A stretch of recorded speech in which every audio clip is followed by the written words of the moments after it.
Very good evening to all of you.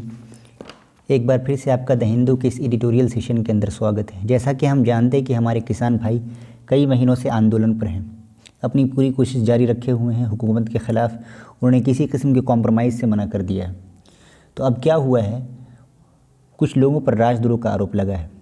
वो किसान भाई जो लोग धरना प्रदर्शन पर हैं, उनमें से कुछ लोगों पर ये इल्ज़ाम लगा है कि वो देश के ख़िलाफ़ कुछ इक़दामात कर रहे हैं, कुछ भड़काने जैसा काम कर रहे हैं, तो उन्हें उन पर राजद्रोह का केस लगा। तो यही कहा जा रहा है कि कहीं ये इक़दामात, कहीं ये कोशिश गलत तरीके से तो नहीं किया जा रहा है, कहीं ये इल्ज़ाम गलत तो नहीं है। जब किसी काम को अच्छी नीयत से करते हैं तो कहते हैं इन गुड फेथ, और जब किसी काम को बुरे इरादे से करते हैं, गलत इरादे से के लिए करते हैं तो कहते हैं बैड फेथ। तो इसी से संबंधित आज का हमारा ये आर्टिकल है, इन बैड फेथ। लिखा है state intimidation of protesting groups, कि जो स्टेट की धमकी है किन लोगों के लिए, जो वो ग्रुप जो प्रोटेस्ट कर रहे हैं, can not serve as a substitute. Serve का मतलब यह है यहाँ फ़ायदा देना है, तो फ़ायदा नहीं देगा किस चीज़ का, सब्सिट्यूट का। सब्सिट्यूट कहते हैं मुतबादिल को, रिप्लेसमेंट को, कायम मकाम को, प्रतिपूरक को। तो किस चीज़ के कायम मकाम नहीं हो सकता है, किस चीज़ के प्रतिरूपक नहीं हो सकता है, पॉलिटिकल डायलॉग के। यानी कि वो पॉलिटिकल डायलॉग का रिप्लेसमेंट नहीं करेगा। अगर आप किसी को धमकी देते हैं और किसी पर गलत आरोप लगाते हैं गलत नीयत से, तो it will not serve as a replacement of political dialogue. So substitute का मतलब होता है प्रतिपूरक, और आप याद रखिएगा उर्दू में कहते हैं मुतबादिल यानी रिप्लेसमेंट। आगे चलते हैं। सर्व का मतलब यहाँ पर है फ़ायदा देना, तो कैन नॉट सर्व, तो फ़ायदा नहीं देगा किसका, सब्स्टिट्यूट का, फॉर पॉलिटिकल डायलॉग। पॉलिटिकल कहते हैं राजनीतिक गुफ्तगू के लिए, बातचीत के लिए। आगे देखते हैं क्या लिखा है।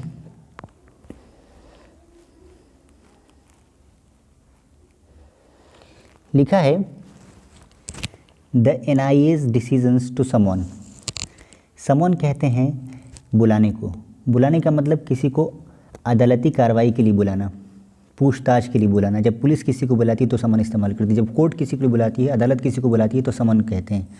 तो NIA का मतलब होता है नेशनल इन्वेस्टिगेशन एजेंसी का फैसला बुलाने के लिए लोगों को जो जुड़े हुए हैं, एसोसिएटेड विद मतलब होते जुड़े हुए हैं, ऑन गोइंग, ऑन गोइंग का मतलब जारी, फार्मर्स एजिटेशंस, एजिटेशन का मतलब वही आंदोलन, विरोध प्रदर्शन पे, यानी वो लोग जो विरोध प्रदर्शन से जुड़े हुए हैं। किस चीज़ के लिए बुलाया, एज ए विटनेस, गवाह के तौर पर, इन ए sedition case.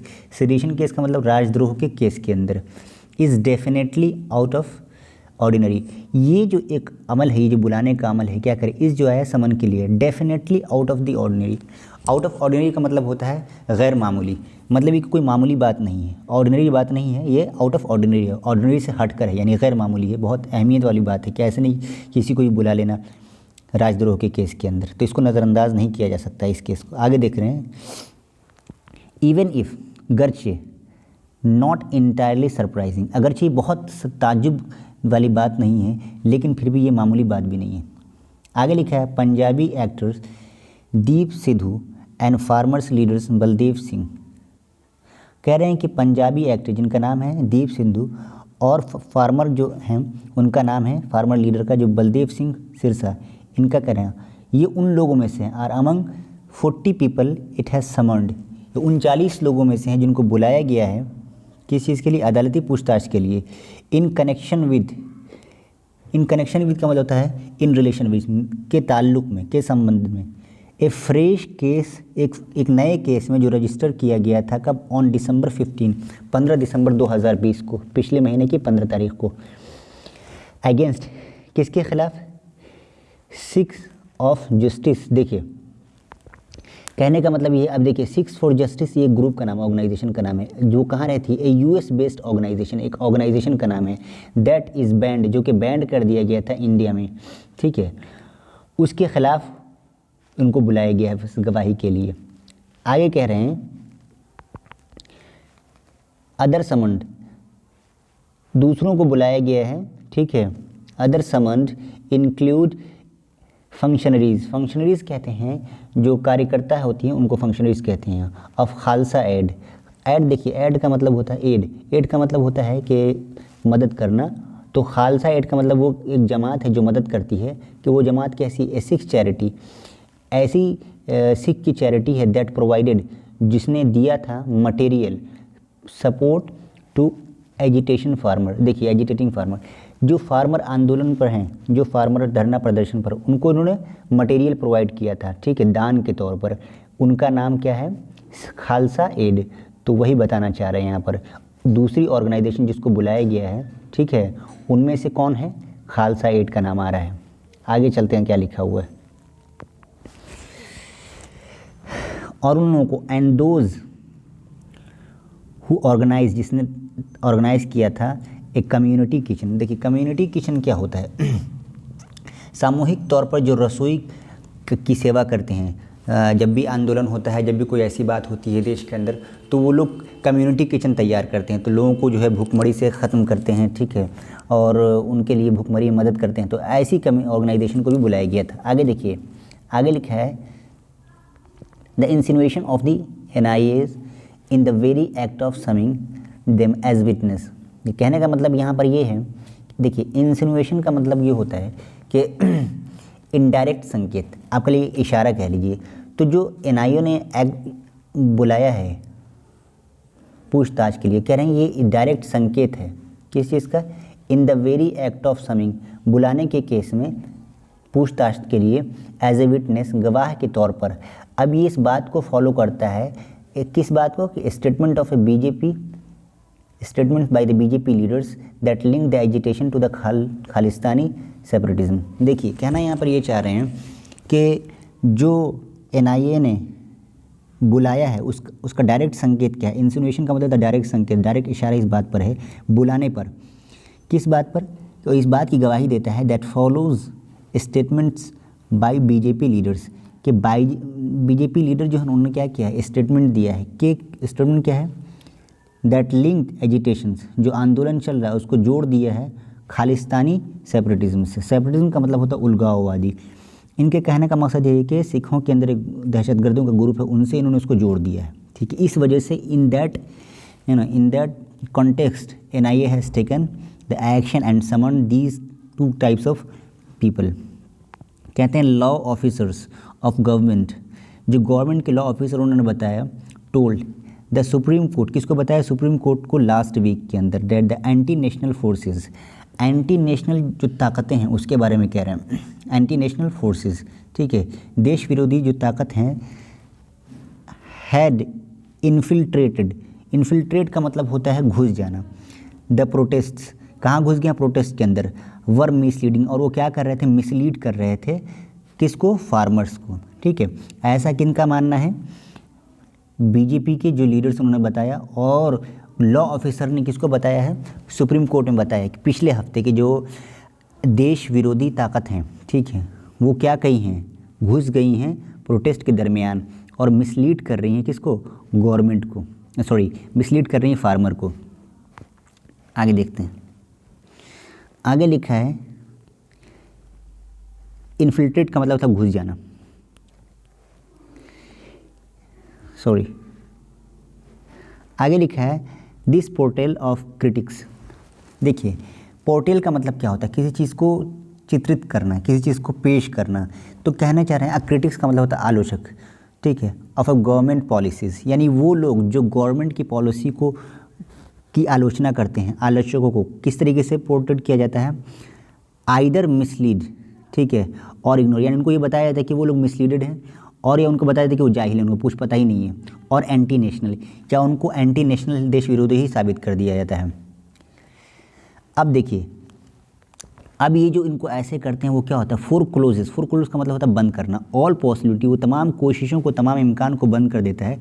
For any honest dialogue with them, यानी किसानों के साथ कोई भी ऑनेस्ट, ईमानदारी वाली गुफ्तगू हो जाना, ये बिल्कुल इस बात की जो है तमाम कोशिशों को ख़त्म कर देता है। तो कहना चाह रहे हैं कि पोर्ट्रेल यानी किसी चीज़ को पेश करना, यानी आलोचकों को पेश करना, किसके आलोचकों को? गवर्नमेंट के आलोचकों को। गवर्नमेंट के जो तनकीद निगार हैं, आलोचक हैं, वो लोग जो गवर्नमेंट की पॉलिसियों को के ख़िलाफ़ आवाज़ उठाते रहते हैं, उनको किस तरीके से देखा जाता है? आइदर मिसलीडेड, और कि वो लोग मिसलीड हैं, या उन्हें जाहिल हैं वो लोग, उन्हें कुछ पता नहीं है, या उन्हें एंटी नेशनल घोषित कर दिया जाता है। अब ये तमाम कोशिशें जो ये जो कर दिया जाता है उससे क्या होता है, फोरक्लोज, ये तमाम रास्तों को बंद कर देता है, ऑल पॉसिबिलिटी, तमाम इम्कान को, तमाम कोशिशों को, फॉर एनी ऑनेस्ट डायलॉग, कोई भी अच्छा ईमानदार जो है डायलॉग हो सके, ईमान से भरा हुआ सच्चा डायलॉग हो सके, सही डायलॉग हो सके। ऑनेस्ट का मतलब यहाँ पर सही तरीके से कोई डायलॉग हो सके, किसके दरमियान, गुफ्तगू हो सके गवर्नमेंट से उनके दरमियान। आगे लिखें, that may not be unintended outcome. देखिए अब कहने चाह रहे हैं कि ये जो चीज़ हुआ है, जो एएनआई ने बुलाया है, आईएनए ने, देखिए एक चीज़ कह रहे हैं कि that may not be unintended, unintended कहते हैं गैर इरादे तरीके से, आउटकम, आउटकम का मतलब होता है नतीजा, निष्कर्ष, for a government that has never been enthusiastic about. देखिए अब कह रहे हैं कि ये जो एक्शन लिया गया है ये कोई भी ऐसा नहीं हो सकता है, मतलब ये कि कोई गैर इरादे तरीके का नतीजा नहीं हो सकता, यानी कि ऐसा नतीजा नहीं हो सकता जो गैर इरादे तौर से लिया गया हो, इसका कोई इरादा नहीं हो। कैसी गवर्नमेंट के लिए, ऐसी गवर्नमेंट के लिए that has never been enthusiastic, जो कभी पुरजोश रही नहीं। इंथुजियास्टिक का मतलब कहते हैं फिल विथ इंथुजियाज्म, जोश से भरा हुआ। About consultative process, consultative process किसे कहते हैं, देखिए परामर्श की जो प्रक्रिया होती है ना, कि राय मशवरा लिया जाए, तो यहाँ पे ये कहना चाह रहे हैं कि ये जो गवर्नमेंट है कभी कंसल्टेटिव मूड में थी ही नहीं, ठीक है। तो कंसल्टेटिव मूड वाले गवर्नमेंट के लिए ये ज़रूरी है ना कि वो तमाम चीज़ों को देखें, तो वही कहना चाह रहे हैं। तो ऐसी गवर्नमेंट के लिए, ठीक है, that may not be unintended, ये कभी जो है गैर इरादा हो ही नहीं सकता है, ठीक है, ऐसा नतीजा नहीं हो सकता जो इरादा नहीं किया गया हो। फॉर ए गवर्नमेंट, एक ऐसी गवर्नमेंट के लिए दैट हैज़ नेवर बीन, जो कभी इंथुजियास्टिक नहीं रही, अबाउट कंसल्टेटिव प्रोसेस, यानी परामर्श की प्रक्रिया के साथ कि वो मैदान में उतरे, ऐसा कभी उनका इरादा नहीं रहा। आगे देखिए, इन दिस इंस्टेंस, इस घटना में the government and the court, हुकूमत और कोर्ट, अदालत, प्रोफर का मतलब कहते हैं प्रदान करना, डायलॉग प्रदान करती है विद प्रोटेस्टर्स के साथ, वाइल एजेंसीज, जबकि एजेंसीज एम्प्लॉय का मतलब होता है इस्तेमाल करना, यूज़ करना, इस्तेमाल करती है इंटिमिडेटरी मेजर्स का मतलब उपाय, किस तरीके, धमकी भरा उपाय इस्तेमाल करती है, किसके खिलाफ, अगेंस्ट दम, प्रोटेस्टर्स के खिलाफ। तो ये तो डुअल पॉलिसी हो गई ना, एक तरफ तो गवर्नमेंट चाहती है कि डायलॉग प्रदान करे, जबकि उनकी जो एजेंसी होती है वो क्या करती है, उनको धमकी भरे अंदाज से जो उसके साथ पेश आती है। तो this is double face activity कह सकते हैं आपके, कि दोहरे रूप वाला जो है ये चाल हो गई। आगे देखते हैं क्या लिखा है, efforts to underline the legitimacy of the political actors. देखिए एफर्ट्स कहते हैं कोशिश को, अंडरलाइन कहते हैं किसी चीज़ की अहमियत को कम समझना, कम करना, लेजिटिमेसी कहते हैं किसी चीज़ की वैधता को। कहना ये चाह रहे हैं यहाँ पर कि पॉलिटिकल एक्टर्स जो हैं वो क्या करते हैं, जो लोग हुकूमत के ख़िलाफ़ आवाज़ उठाते हैं उनकी लेजिटिमेसी को अंडरलाइन करने की कोशिश की जाती है, ठीक है। एक बार गौर से देख लीजिए, एफर्ट्स कोशिशें, अंडरलाइन करने की, अंडरमाइन करने की, ठीक है, किस चीज़ की, किसी की अहमियत को, और वो अहमियत कैसी, किसी चीज़ की वैधता को, ऑफ पॉलिटिकल एक्टर्स, यानी वो political actors opposed the government, जो गवर्नमेंट को अपोज करते हैं, उनकी वैधता को ही कम करने की कोशिश की जाती है, उसकी अहमियत को ही कम करने की कोशिश की जाती है, और उनकी जो भी लीगल प्रोसेस होती हैं, लीगल कोशिशें होती हैं, उनको ही जो है नाजायज़ करार दिया जाता है गवर्नमेंट के द्वारा। ऐसा यहाँ पर इशारा किया जा रहा है।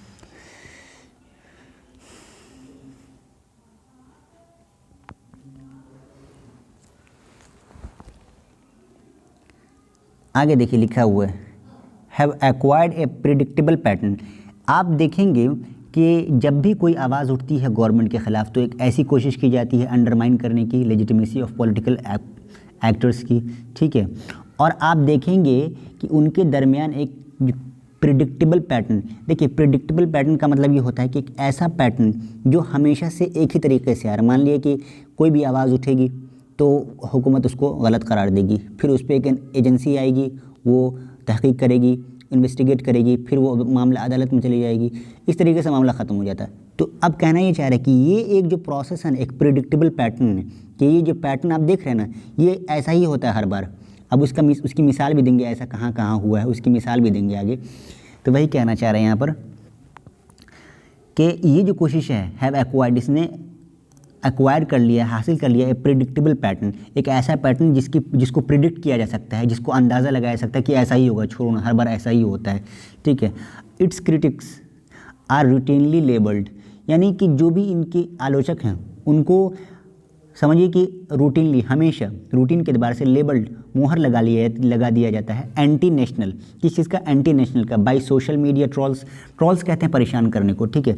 तो सोशल मीडिया के ज़रिए ट्विटर हुआ, फेसबुक हुआ, अलग अलग जो है ना स्टेशन पर क्या किया जाता है, इनको एंटी नेशनल का लेबल लगा दिया जाता है। And functionaries of the ruling BJP, और किसके ज़रिए से, जो बीजेपी की कार्यकर्ता की जो जितने लोग हैं ना, सब लोग क्या करते हैं, उन पर एंटी नेशनल का वो लगा देते हैं। आगे देखिए क्या लिखा हुआ है, इन्वेस्टिगेशंस फॉलो, ऐसा हो गया, उसके बाद इन्वेस्टिगेशन फॉलो हो जाती है, often by central agencies, central मरकज़ी एजेंसी के द्वारा जो है उस पर इन्वेस्टिगेशन होती है, जैसे कि द NIA, ठीक है, NIA के द्वारा। और क्या है दूसरा, इन्फोर्समेंट डायरेक्टरेट, दूसरा उस पर क्या होता है, इन्फोर्समेंट डायरेक्टरेट, कभी जैसी ऑफिस उस पर जो है इन्वेस्टिगेट करने लगती है। तो कहने का मतलब ये कि रूटीन हो गया, मतलब समझिए कि एक जो है ना प्रिडिक्टेबल पैटर्न यही है, इसकी मिसाल यही दी है कि पहले उस पर उसको गलत करार दिया जाएगा, फिर उस पर इन्वेस्टिगेशन बैठेगी, इन्वेस्टिगेशन का नाम कभी NIA होगा, कभी इन्फोर्समेंट डायरेक्टरेट होगा। तो यही कहना चाह रहे हैं यहाँ पर कि गवर्नमेंट के ख़िलाफ़ अगर आप आवाज़ उठाएंगे तो आपकी बात को ही अंडरमाइन करने की कोशिश की जाएगी, आपकी लेजिटिमेसी को ही, आपकी वैधता को ही ख़त्म करने की पूरी कोशिश की जाएगी। और ये जो बात है ना, कोई नई बात नहीं, दैट इज़ प्रिडिक्टेबल पैटर्न, कभी भी ऐसा हो आप इसी तरीके का अंदाज़ा लगाइएगा। आगे चलिए क्या लिखा है देखते हैं। The state responses of the agitators in Kashmir, देखिए स्टेट का मतलब यहाँ पर गवर्नमेंट का जो रिप्लाई हुआ है कैसा हुआ है, किसको, एजिटेटर्स, आंदोलनकारी को, जो प्रदर्शनकारी हैं उनको, ठीक है। इन कश्मीर के अंदर, भीमा कोरेगांव के अंदर, during the protest against citizenship amendment act, जो संशोधन हुआ था CNRC, उसके दौरान गवर्नमेंट का क्या रहा है, हेवी हैंडेड, बहुत सख्त जवाब रहा है। तो आपने मिसाल देख लिया कि आप कश्मीर का मिसाल ले लें, अगर कश्मीर के अंदर कोई प्रोटेस्ट होता है, या भीमा कोरेगांव के अंदर कोई प्रोटेस्ट हुआ, या शाहीन बाग कोई प्रोटेस्ट हुआ, या पूरे हिंदुस्तान के अंदर सिटीजनशिप अमेंडमेंट एक्ट के ख़िलाफ़ कोई चीज़ हुई, तो आपने देखा उस वक्त क्या हुआ, गवर्नमेंट ने बहुत कड़े हाथों लिया, हेवी हैंडेड का मतलब बहुत सख्ती से पेश आना। आगे लिखा हुआ दैट प्रोबेबली का मतलब ये होता है कि संभाविक तौर पर ऐसा मैसेज दिया जा रहा है, is the message that government wants to convey, ये एक ऐसा मैसेज है जिसको गवर्नमेंट कन्वे करना चाहती है, फैलाना चाहती है टू ऑल डिसेंटर्स का मतलब होता है वो लोग जो उनसे मतभेद रखते हैं, उनके मुखालिफ हैं, करंट में और प्रोस्पेक्टिव, और आने वाले गवर्नमेंट के दिनों के अंदर भी। It will not feel restraint, government अपने आप को बाधित महसूस नहीं करेगी, अपने आप को जो है ना इस बात की पाबंद महसूस नहीं करेगी, डिप्राइव महसूस नहीं करेगी अपनी इस बात की आज़ादी से कि उनके ख़िलाफ़ कोई भी कार्रवाई कर दे। यानी गवर्नमेंट अपने ख़िलाफ़ कोई भी किसी भी चीज़ को की आवाज़ नहीं बर्दाश्त कर सकती है। कहना चाह रहे हैं नॉट फील रिस्ट्रेंट, अपने आप को बाधित महसूस नहीं करेगी बाई प्रिंसिपल्स ऑफ फेडरलिज्म। देखिए फेडरलिज्म और डेमोक्रेटिक, हमारे यहाँ बहुत ही डेमोक्रेसी के अंदर बहुत स्तंभ है, समझ लीजिए बहुत ज़रूरी चीज़ें, ये पावर ऑफ सेपरेशन होता है कुछ, तो इसके बावजूद, इसके सिद्धांत के बावजूद, डेमोक्रेटिक सिद्धांत के बावजूद, लोकतंत्र के सिद्धांत के बावजूद गवर्नमेंट इस बात को महसूस नहीं करेगी कि जितने प्रोटेस्टर्स हैं उनको क्या कर दिया, पुट डाउन कर दिया जाए, और क्योंकि गवर्नमेंट अपने खिलाफ किसी चीज़ को बर्दाश्त नहीं कर सकती है, इसलिए कहना चाह रहे हैं यहाँ पे। एक बार फिर से देख लेते हैं, it will not feel restrain, ये अपने आप को बाधित महसूस नहीं करेगी बाई प्रिंसिपल ऑफ फेडरलिज्म के प्रिंसिपल से, ठीक है। और किस चीज़ के, डेमोक्रेटिक नॉर्म से, जो भी डेमोक्रेटिक नॉर्म है, जो भी उसूल से, इन पुटिंग डाउन, किसी चीज़ को गलत साबित करने में, कि किसी चीज़ को गलत साबित कर दिया जाए, ठीक है, कि प्रोटेस्ट ही गलत हो रहा है इसे। आगे देखते हैं, अब लिखा है the NIA's move cannot be seen dealing from this broader context. देखिए जो NIA का जो मूव आया है, जो एक्शन हुआ है, इसको ये जुड़ा हुआ है, लिंक का मतलब जुड़ा हुआ है, और डी लिंक मतलब कैनॉट बी सीन, नहीं देखा जा सकता है, बेजुड़ा हुआ है, तो वही का मतलब है कि जुड़ा हुआ है फ्रॉम दिस ब्रॉडर कॉन्टेक्स्ट, मतलब ये कॉन्टेक्स्ट, ये बड़े संदर्भ के अंदर, ये जो अभी आपको एक बताया कि एक प्रिडिक्टेबल पैटर्न जो है, उसी के बड़े संदर्भ में इसको देखा जा सकता है, जो अभी जो किसानों के खिलाफ इन्होंने एक्शन लिया है, ठीक है, तो उनको एक बड़े संदर्भ में देखा जा सकता है, ऐसा यहाँ पे कहना चाह रहा है कि द एनआईएज मूव, एनआईओ ने जो एक्शन लिया कैन नॉट बी सीन, इसको नहीं देखा जा सकता है तोड़कर, डीलिंग का मतलब तोड़कर, फ्रॉम दिस ब्रॉडर कॉन्टेक्स्ट, इस बड़े संदर्भ में। आगे लिखा हुआ 6 abroad are vibrant segment of the diaspora. देखिए एब्रोड वो लोग जो बाहर रहते हैं, वाइब्रेंट का मतलब बड़े, सेगमेंट का मतलब हिस्सा, ऑफ द डायस्पोरा। देखिए डायस्पोरा क्या होता है? देखिए डायस्पोरा उसे कहते हैं किसी देश के निवासी जो किसी और देश में बस जाते हैं, जैसे कि कोई अमेरिका में, कोई कनाडा के अंदर, कोई स्विट्ज़रलैंड के अंदर, कोई इंग्लैंड के अंदर। तो कहना चाह रहे हैं कि सिखों का क्या है, एक वाइब्रेंट सेगमेंट है, बड़ा समझ लीजिए कि रूप है, बड़ा हिस्सा है किसका, डायस्पोरा का, बड़ा तबका कह लीजिए। यानी कि सिखों का बड़ा जो तबका होता है ना, वो डायस्पोरा के रूप के अंदर है, चाहे वो कुछ कनाडा में हैं, कुछ इंग्लैंड के अंदर हैं, कुछ अलग अलग कंट्रीज़ के अंदर हैं, ठीक है। अब वो क्या करती हैं, हैविंग लिंक्स, उनका ताल्लुक़ है, ठीक है, उनका जो है ना रिलेशन है विद मदरलैंड, यानी कि भारत माता से कह लीजिए आप, यानी हिंदुस्तान की ज़मीन से उसका क्या है, उसका लिंक है, ताल्लुक़ है, उनका इस देश से ताल्लुक़ है, इंक्लूडिंग थ्रू द डोनेशन, वो डोनेशन भी देते हैं टू द रिलीजियस, उन तमाम जगह पर जहाँ पर religious activities and charity activities, यानी रिलीजियस और चैरिटी के अंदर क्या करते हैं, वो दान देते रहते हैं। तो चाहे वो लोग, वो ग्रुप जो अमेरिका में रहता हो, चाहे कनाडा के अंदर रहता हो, चाहे कहीं भी रहता हो, वो उसका एक देश से क्या है, एक जुड़ाव है, एक कनेक्शन है। और वो कनेक्शन की मिसाल ये है कि वो रिलीजियस एक्टिविटी के अंदर और चैरिटी के अंदर क्या करती हैं, वो दान देते रहते हैं, डोनेशन देते रहते हैं। जबकि कह रहे हैं other diaspora group also support activities, दूसरे जो डायस्पोरा हैं, जो वो लोग जो group of people that have move from the India to other places, they also give another kind of supports and activities in different kind of activities including in the field of education and health. मतलब जो दूसरा diaspora है वो क्या करता है, education और health के फील्ड के अंदर क्या करता है, सपोर्ट करता है। आगे कह रहा है कि नरेंद्र मोदी गवर्नमेंट, जो नरेंद्र मोदी की गवर्नमेंट है, हैज़ ए पॉलिसी, उनकी एक पॉलिसी है क्या, harnessing the strength of Indian diaspora, कि वो लोग जो बाहर रहते हैं, वो तबका जो बाहर रहते हैं, उसकी ताकत को इस्तेमाल करना। हार्नेस का मतलब होता है इस्तेमाल करना, ठीक है, उससे फ़ायदा उठाना। किसमें, everywhere for national progress, national progress के अंदर। यानी कि समझ लीजिए कि अगर ये डायस्पोरा कभी मदद करती है तो उसका नरेंद्र मोदी की जो गवर्नमेंट है वो क्या करती है, वो इस्तेमाल भी करती है नेशनल प्रोग्रेस के अंदर उसको। आगे लिखते हैं,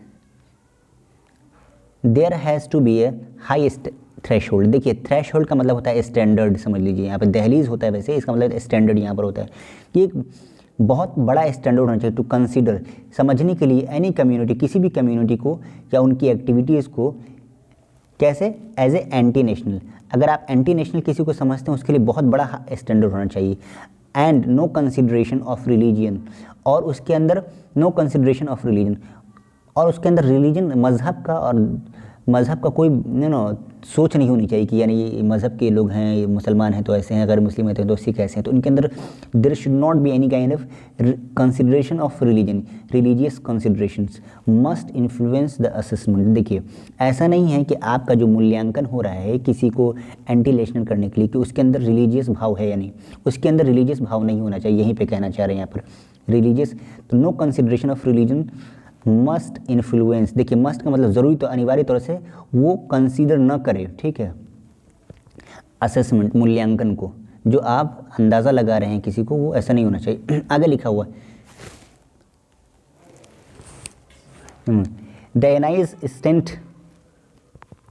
move has been condemned as a intimidations. देखिए यहाँ पे आया है कि एनआईए ने अभी लगातार तात्कालीन तौर पे उन्होंने क्या किया, एक मूव लिया, हैज़ बीन कंडेम्ड, उसको क्रिटिसाइज़ किया गया है, किस तरीके से, एज ए इंटिमिडेशन, कि इसको समझा जा रहा है कि ये धमकी है, समझे, अमंग अदर्स, उन लोगों के दरमियान भी, बाय द अकाली दल, उनका नाम क्या है, अकाली दल, अनटिल, जो कि रहा है until recently A part of BJP, अले का मतलब होता है ग्रुप।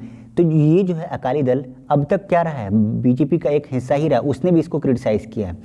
आगे लिखा है स्ट्रॉन्ग आर्म टैक्टिक्स। देखिए टैक्टिस कहते हैं हथकंडे को। तो किसी भी मामले में के अंदर सख्ती से सख्ती अख्तियार करना मे बी अनअवॉइडेबल, इसको नज़रअंदाज नहीं किया जाना चाहिए। When there is a immediate threat of violence, जब तशद्दुद का, जब हिंसा का ऐसा ख़तरनाक माहौल आ जाए तो इस बात से इनकार भी नहीं कि आप उस टैक्टिस को इस्तेमाल करें। Strong arm should be use, सख्त हथकंडे को नज़रअंदाज नहीं किया जा सकता है। अगर कोई अचानक ऐसी सूरत हाल पैदा हो जाती है कि मान लीजिए कि वायलेंस की सूरत हो गई है ना, और वो धमकी हो गया, ख़तरा हो गया देश के लिए, तो ऐसी सूरत के अंदर आप बहुत खतरनाक टैक्टिस इस्तेमाल कर सकते हैं, इसमें कोई शक, उसको अवॉइड नहीं किया जा सकता। अनअवॉइडेबल कहते हैं, things which can not be avoided, उसे कहते हैं अनअवॉइडेबल। तो वही कहना चाह रहे हैं यहाँ पे, स्ट्रॉन्ग आर्म टैक्टिस, जो सख्ती से पेश आने वाला जो रवैया हथकंडा मे बी अनअवॉइडेबल, इसको नज़रअंदाज नहीं किया जाना चाहिए। व्हेन, जबकि देयर इज़ इमीडिएट थ्रेट्स, जबकि यहाँ पे क्या होना चाहिए, बहुत ज़बरदस्त थ्रेट की जो, और ये समझ लीजिए कि वायलेंस की कोई ऐसी आशंका नज़र आए तब आप उसको इस्तेमाल भी कीजिए। ठीक है, आगे देखते करें। बट लेकिन रिप्लेसिंग, बदल देना पॉलिटिकल डायलॉग को विद स्टेट इंटिमिडेशन, देखिए धमकी के ज़रिए किसी चीज़ को बदलना इज़ नेवर स्ट्रेटेजिकली प्रूडेंट। देखिए प्रूडेंट क्या मतलब होता है, अक्लमंदी, बुद्धिमानी। ये कोई हिकमत भरी जो है ना बुद्धिमानी नहीं है, इसको कह सकते हैं आप स्ट्रेटेजिकली हिकमत भरी जो है, फ़ायदे वाली बात नहीं है, अक्लमंदी वाली बात नहीं कि आपने क्या किया, एक जो पॉलिटिकल गुफ्तगू है उसको आपने क्या कर दिया, उसको धमकी से बदल दिया कि किसी को धमका देना, हटा देना। आगे लिखा है द गवर्नमेंट, हुकूमत को मस्ट टॉक, ज़रूर बात करना चाहिए टू द फार्मर्स से इन द गुड फेथ के साथ, अच्छे नीयत के साथ, अच्छे विल के साथ। तो यही हमारा गुड फेथ और बैड फेथ। इसी के साथ आज का हमारा ये आर्टिकल कंप्लीट होता है। Thank you for watching this video, have a good time.